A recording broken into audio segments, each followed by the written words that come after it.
Well, I got through the Rockies. Oh my goodness. Getting through the Rockies was rather rocky.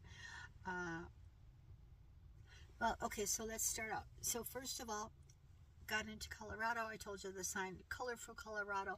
I didn't really see, it wasn't colorful. Maybe later in the year it is, but mostly Goldens. Goldens.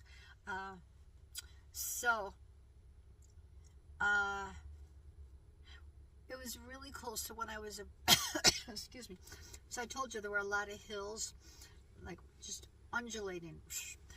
That was really cool. So then, right as I was getting into Denver, like in the back, it was like, oh, what is that shadow? Or is that dark clouds? What is that? And then I realized that it was the mountains. It was like, it was a very cool moment. Um, I had to keep pay attention to the road. I really did want to just look at that, and you could see even as coming in and seeing the mountains, you could see where there was still snow on some of the mountains. So yeah, so driving through. So I'm in Grand Junction for the night. So driving through some of the mountain peaks still have snow on the top, and I went past one mountain that's part of I don't know which ski town it is, but they still had some snow on their runs. Not enough to really ski it, but there was still snow there. So the cottonwood trees right now are like just filling the air. And so I think between the cottonwood trees and I don't know, maybe the altitude, it just, I feel this cough. It'll be gone soon. Anyhow, so some of the things I thought were funny was like a sign, two different signs about the winds. One said high winds, possibly high winds. Another sign said high winds, be aware if you're in a tall vehicle or a lightweight vehicle. Okay. Third one about the winds said high winds likely. Likely. Okay. So they have different ways they talk about winds here in Colorado. On the going through the mountains, they have lanes called truck runaway lanes.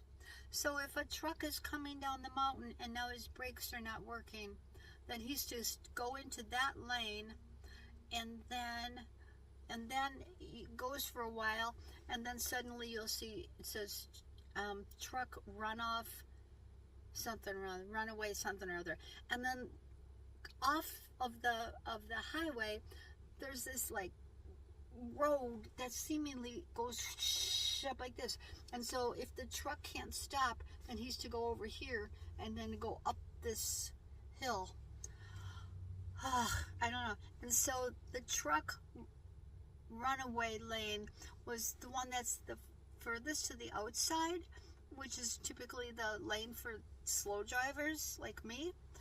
I didn't feel real comfortable being the slow driver in the truck runaway lane, but anyhow, the trucks did not have any issues.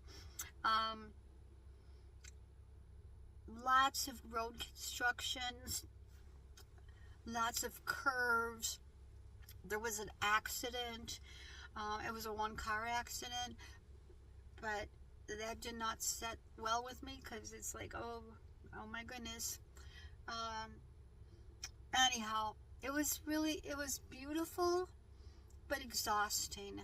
I would like to do it again with a driver that I trust, because I would really like to look at the mountains, and I have to look at the geology of it all, because the mountains appear to be made of different substances. Like there were some that looked like just like a pile of sand. And then there were some that were like sand with gravel mixed in. And then there were some that were like kind of like boulder field. And then there were some that were just like great big, like they are rocks, you know, kind of more like a Devil's Lake kind of a thing. And so it was interesting to see. Oh, and then there was some that looked like sand, but they were real gray looking. So I wonder about the geology of it all. Why are there so many different kind of rocks or peaks within the same mountain range? I don't know. Maybe if you know, you could tell me why. Anyhow, and then I kept wondering too as I'm driving, you know, sometimes you see a house that's built right at the bottom of one of these mountain peaks, and I'm thinking, do they ever look up? You know, if you look up, the mountains are always smaller on the top and wider on the bottom. And well, that's because whatever was up on top has now come down to the bottom. And the people who are living down there, is that a concern of theirs? Maybe not. Maybe not. But anyhow, so I'm at Fred and Gretchen's. They are the ones who are organizing this bike tour. Did I ever tell you I'm on a bike tour? I'll have to do that tomorrow.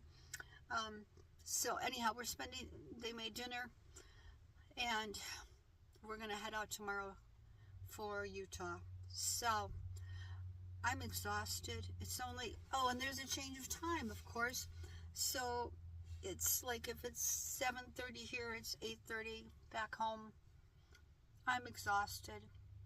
So, but I'm Karen, and I'm growing.